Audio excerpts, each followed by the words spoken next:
बच्चों नमस्कार।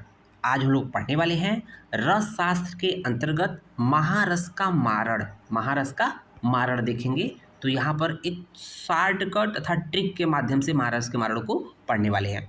तो देखेंगे यहाँ पर जो भी टोटल 8 महारस होते हैं, अभ्रक, वैक्रांत, माछी, विमल, अद्रिज जिसको हम लोग शिलाजितु कहते हैं, सस्यक, चपल, खरपर, ये तो आपको याद ही होना चाहिए। नहीं याद है तो जरूर याद कर लीजिए, एग्जाम में काम आएगा। ठीक है। अब जो है इनके वैसे देखा जाए तो बुक में जब पढ़ते हैं तो एक महारस के कई द्रव्यों से मारण करते हैं, बट हम लोग को याद करना है तो एक द्रव्य जरूर रखेंगे, कम से कम एक द्रव्य जिसके साथ मारण करेगा। ओके, जिससे कि हम लोग का ट्रिक बन सके, इजी हो सके एग्जाम के पॉइंट ऑफ व्यू से। ठीक है। तो यहाँ पर देखेंगे, एक एक करके देखेंगे कि अभ्रक का जो मारण जो होता है कासमर्द स्वर से होता है, वैक्रांत का मारण नींबू स्वरस होता है, माछी का मारण मातुलिंग स्वरस प्लस गंधक से होता है, विमल का मारण लघु स्वरस प्लस गंधक से होता है, शिलाजतु का मारण जो है मातुलिंग स्वरस होता है, सस्यक का मारण जो है लघु स्वरस प्लस गंधक प्लस टंकड़। ठीक है, ये ध्यान रखिएगा। चपल का मारण जो होता है निर्गुंडी स्वरस प्लस गंधक से होता है, और खरपर का मारण जो होता है कुमारी स्वरस प्लस पारस से होता है। ठीक है। अब इसका ट्रिक बता दें तो वो हम लोगों ने लिख भी लिया यहाँ सामने, आपके सामने इसी का नाम ही है। ठीक है, नाम है जैसे के एन एम अलग कर लीजिए, बाकी LML अलग कर लीजिए। LML वेस्पा पहले स्कूटर आता था LML का, ठीक है ना। KNM LML NK okay. तो यहाँ पर ध्यान दीजिएगा कि दोनों जो M है इसका मतलब होता है मातुलुंग सरस। दोनों M का मतलब होता है मातुलुंग सरस ओके। और दोनों L है उसका मतलब क्या होता है, लकुच स्वरस। याद रहेगा, दोनों M और ML का जो है M का मतलब मातृक स्वर हो जाएगा, L का मतलब लघु स्वरस हो जाएगा। बाकी जो पहला की है इसका मतलब हो जाएगा कास्मत स्वरस, और अंतिम की है कुमारी स्वरस। जो पहला N है उसका मतलब नींबू स्वरस, और दूसरा N है निर्गुंडी स्वरस। याद रहेगा। ठीक है।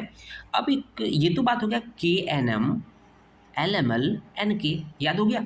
अब बात आती है कि सर इसमें कुछ में गंधक मिला है, कुछ में गंधक नहीं है। तो हम देखेंगे टोटल 5 में गंधक है। ठीक है ना, 5 में गंधक है। किसमें किसमें? दूसरे वाले में है, तीसरे वाले में है, चौथे वाले में है, छठे में है, सातवें में है। ठीक है, मतलब किसको छोड़कर है तो यहाँ देखेंगे अभ्रक को छोड़कर है, और शिलाजतु को छोड़कर है, और खरपर को 1, 5, 8 को छोड़कर सभी में गंधक जुड़े हुए हैं। ठीक है, 1, 5, 8 याद रखिएगा। 158 में जो है गंधक जी नहीं पाया जाएगा, नहीं जोड़ना है। लेकिन बाकी बचा क्या, रेस्ट जो है, रेस्ट जितने भी हैं उन सभी में जी प्रेजेंट होता है। याद रखिएगा। ठीक है, तो याद रहेगा इस तरह से कि हमारा जो 158 में मतलब पहला में सिर्फ कास्मर्द है। ठीक है, फिर 58 मतलब 1, 5, 8, तो 5वें में क्या है, सिर्फ मातृम स्वरस है, और 8वें में कुमारी स्वरस प्लस पारद है। ठीक है, बाकी जो बच्चा हमारा नेक्स्ट पॉइंट है 1, 5, 8 के अलावा, जैसे दूसरा, तीसरा, चौथा, सातवां, आठवां। ठीक है, दूसरे में जाएगा नींबू स्वरस प्लस गंधक हो जाएगा, तीसरे में जाएगा मातृम स्वरस प्लस गंधक हो जाएगा, और चौथे में जाएगा लघु स्वरस प्लस गंधक, और छठे में जाएगा लघु स्वरस प्लस गंधक प्लस टंकड़ यहाँ पर एक्स्ट्रा है, और चपल में जाएगा निर्गुणी स्वरस प्लस गंधक। तो आपको तो ये तो याद हो गया KNM LML NK याद हो जाएगा, बट किसमें गंधक है तो एक पहले 5वें 8वें में गंधक नहीं है, बाकी सभी में गंधक है। ठीक है, इस तरह से हमारा ये ट्रिक कंप्लीट होता है। धन्यवाद।